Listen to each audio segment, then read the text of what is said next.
So I've been playing C Viper for quite some time now. I've been posting tons of content on my YouTube channel already, which if you aren't subscribed to, you should do. Twitch streams at twitch.tv/iDom_NY, which you should also drop a follow there and sub if you can. When the Season 3 roster for Street Fighter 6 was announced, I was a bit concerned for Viper, because in previous iterations like Street Fighter 4 and the greatest fighting game ever made, Ultimate Marvel vs. Capcom 3, she was always deemed as an executionally demanding character and insanely hard to play. I've been playing Viper exclusively for about 2 months now, and I wanted to make a video about my thoughts on the character, the good, the bad, and whether or not she will be my new main. So let's get started. Hey YouTube, glad you've been enjoying all the videos I upload every Monday, Wednesday, and Friday, so be sure to hit that subscribe button as well as like and share the video. Starting off with the good.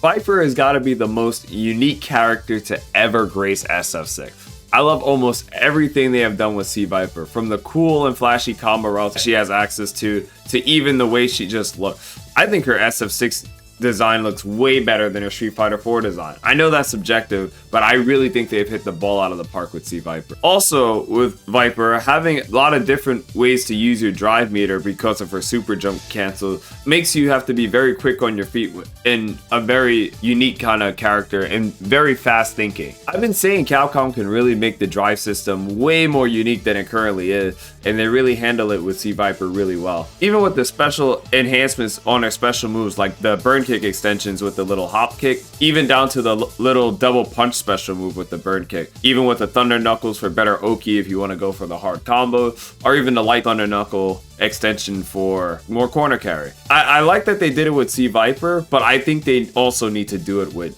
all the other characters in the game. There's so much potential with the drive system, but Viper was truly the first character to really unlock it. Also, everything that Viper does just kind of leads to good Oki with the extensions, kind of what I was saying earlier. This might be the Manon player in me, but every Viper knockdown just had really good frame advantage, where you could even set up stuff for meaty seismo, good strike throw. You have enough time to backdash for shimmy for a lot of her setups too, even down to cross-up burn kick setups as well. And even her throw in the corner is insanely advantageous too, because she could walk up, do seismo, walk up throw, dash throw.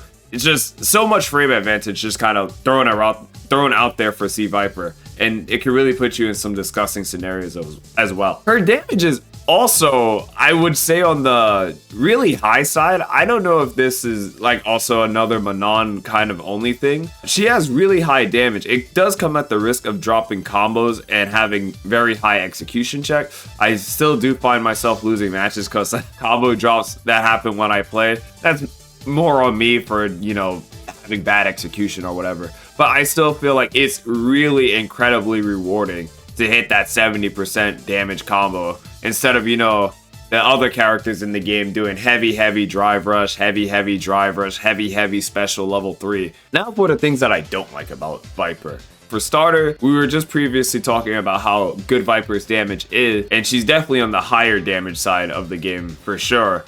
But a lot of the other characters in this game can do nearly identical damage for a lot less effort. I am looking at you specifically, Ryu player. It is really cool to have execution checks and doing challenging stuff in fighting games as well, but it does start to wane on you when, you know, the Ryu player or the Mai player or the Bison player is doing the stuff that you're doing for a lot easier and for a lot less effort. Now, this isn't like to knock on the Ryu players or the Mai players or, you know, the Bisons for sure, but it is kind of glaring where the high execution character is not, it doesn't really seem worth it to do those kind of combos when the other players of the game is not really kind of, you know, stressing out about that. The next criticism, this one might be me. I do feel like her level 1 is just bad. During the trailer, when they showed off C Viper, I was thinking the level 1 had infinite potential. Obviously, you get to do a million super jump cancel. You could do seismo for incredible burnout pressure. You get a lot of free plus frames with the little burn kick extension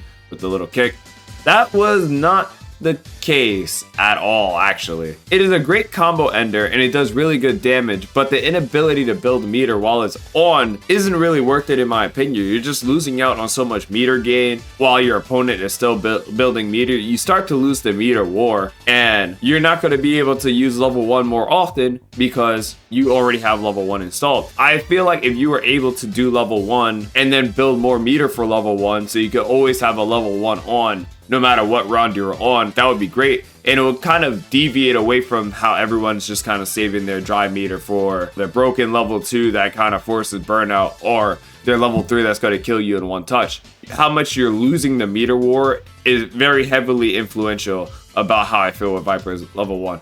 I would actually prefer it if they changed my and C Viper's level 1 to not be invincible, but allow meter gain for Viper, because my still builds meter during her level 1 as well, but obviously she has a lot more benefits than C Viper does in my opinion. Another thing I actually find pretty frustrating with Viper is lack of good drive rush checks. I don't know if it is the lack of her range on her crouch medium punch, drive rush being insanely strong. Trying to stop drive rush with Viper is a nightmare. Her stand light kick's actually really good at stopping drive rush. I won't go like super Debbie Downer. Like obviously she does have some good drive rush check. But if you're doing stand light kick into drive rush for crouch medium punch, crouch heavy punch, Seismo, you're not really getting that much good damage because it is a light combo starter compared to, you know, the mediums that other characters are checking you with. Or if you just do like light kick into Thunder Knuckle knockdown, it is kind of whatever. Like, you probably lose like 1,000 health and it's not really worth it. Honestly, if I'm on the other side, I'm just going to dry rush again. Who cares?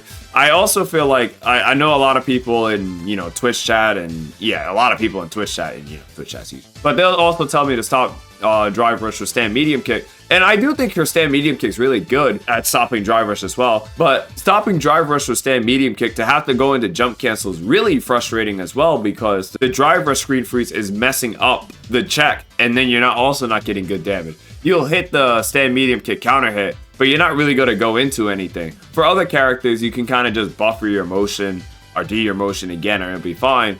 But for Viper, since you have to super jump cancel, it could get pretty frustrating and very annoying to stop drive rush with. And the last thing, and I can't stress this enough, is how Parry kind of just negates a lot of C Viper's mix-up potential. I get it. Mix-ups are annoying. I used to be bad like you guys, but I've gotten better at fighting games and I've learned to block a plethora of mix-ups because I have to fight Zero. But it really does hurt Viper in this game because I do think Viper has a lot of cool setups that she could actually go for, but a lot of the time is not really worth it to go for it because Parry kind of just beats it. Most of the time when I'm playing Viper, I've been thinking of just pushing my opponent to the corner as fast as possible to kind of set up more for like a strike throw setup because, you know, Street Fighter 6. But I do think her throw loop is insanely strong, but it kind of does take away from the fun of playing C Viper and doing a lot of the super jump cancels and, you know, left-right mix-up. So in conclusion, I think C Viper is a really well-designed character that was much needed in the SF6 landscape. However, I think I will probably prioritize playing Manon in more high-scale tournament, but I will keep playing C Viper. Viper has been a really fun character just to mess around and hit buttons with in Street Fighter 6. Capcom really hit the nail on the head with C Viper. Maybe it's the old